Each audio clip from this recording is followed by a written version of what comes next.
1 year after fighting between Gaza militants and Israel, the Palestinian enclave remains heaped with ruins, infrastructure and thousands of homes destroyed, around 100,000 people displaced.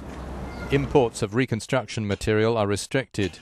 The United Nations last month said it could take 30 years to repair the damage. Israel's Operation Protective Edge was the third war in 6 years. It lasted 50 days. Health officials said more than 2,100 Palestinians, mostly civilians, were killed and 10,000 wounded. The air and artillery bombardment and then a ground invasion were retaliation for rocket attacks into Israel from Hamas and Islamic Jihad militants. This had followed previous airstrikes after 3 Israeli teenagers were abducted and murdered. Israel said 6 of its civilians were killed and 67 soldiers. The UN chief investigator afterwards said the Gaza suffering was unprecedented and far-reaching, while Israelis under regular threat also live in fear.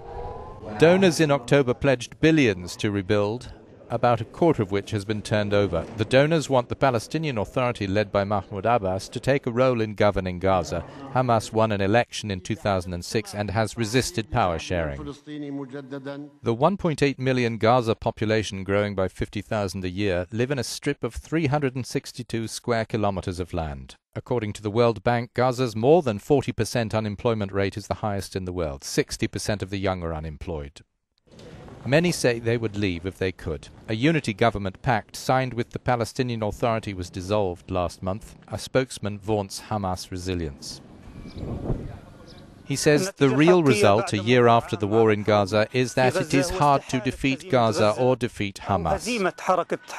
This makes all the interested international parties maintain the truce. This makes us feel the spectre of war is far away from Gaza.